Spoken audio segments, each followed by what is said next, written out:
First, let me just credit St. John's.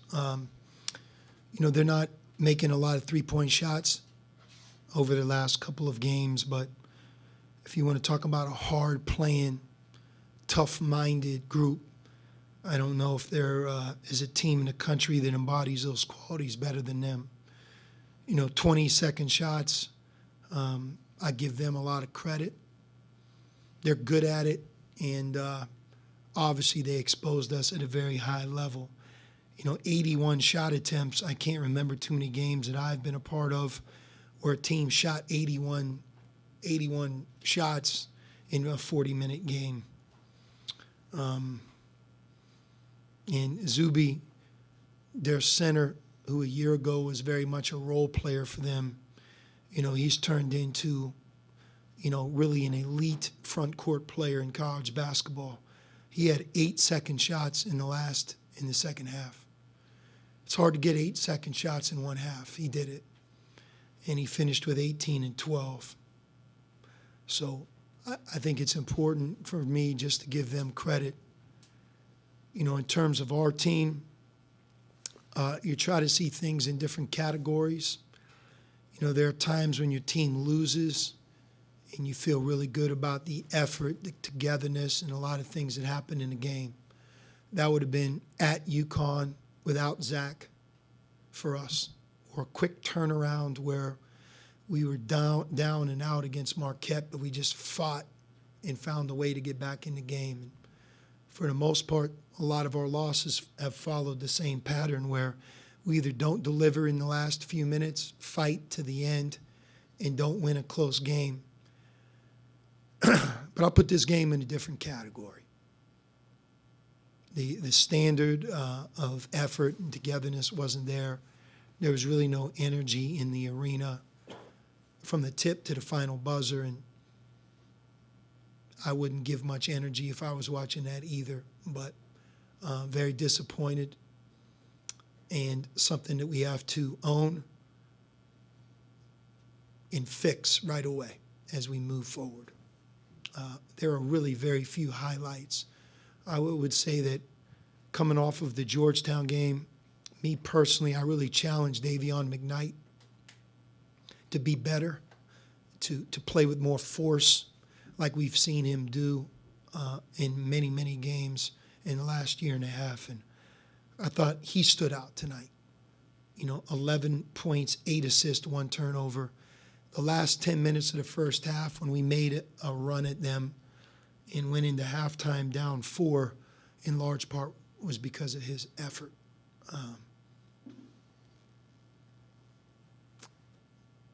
That's it for me.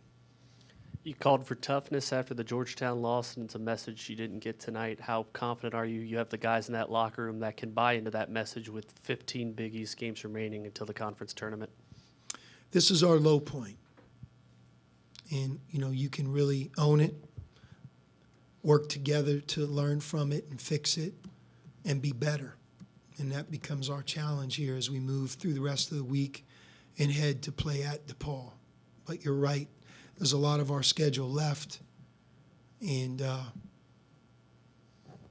our guys, they owe this program. They owe each other. They owe themselves. We put in a lot of work. And really, throughout this season, we've played some good basketball. Haven't always ended with the result that we're after, but the level of play for much of our season has been in place. Tonight, there's no way that I can at all stamp that what happened is acceptable or good in any way. How alarming, Sean, is the rebounding performance, not only overall the 50 to 30, but them getting 20 offensive rebounds? How alarming is that to you? It's very alarming. It's equally important to understand that it's the biggest reason we lost to Georgetown. The final score and the flow of the game was different. But if we could have been better, tougher, rebounding the ball, we would have had a chance to leave with a hard-fought road victory there. They just numerous times throughout the game got those key second shots. St. John's is the best in our league at doing it. And I thought, again, At halftime, we had 69% of the defensive rebounds. So what that means is they were getting 31% back. And that's not great by any stretch, but playing them, if you could get 70% of your defensive rebounds, that keeps you in the fight. I don't have the percentage, but I would say that we struggled to get 50% in the second half. Maybe in a half, the lowest that I've seen. One player on their team had 8 second shots in the second half. So it's alarming. 50 to 30, 81 shot attempts, complete and total domination. Jerome mentioned that you had told the team after the game that something's got to change. Have you thought specifically at this point, so soon after the game, what could change in terms of rotations, approach, strategy? Well, we tried something tonight. We started Jerome and Zach for the first time all season, and that was not at all because of anything that Dalen Swain did or didn't do.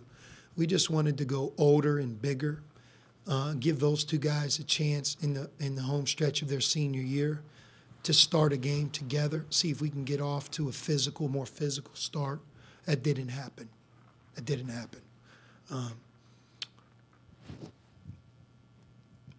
But if you look at the whole and you say, how have we been successful? Why have we been in every game? What have we done well? We have to first get back to being that. And then the second is just from within. It's not about talking.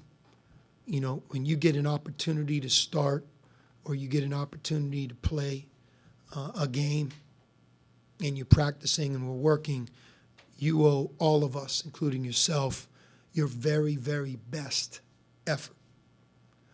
I think if you look at St. John's, I think they play with high effort. If you looked at our team tonight, as difficult as it is to say, we weren't able to do that tonight. We weren't. How do you get the guys to change effort mid-season, especially in conference play? I think it's about, making sure that what we're doing every day matters the most, playing the right guys, not allowing guys who don't play with great effort to have the role that they currently have or play in the future.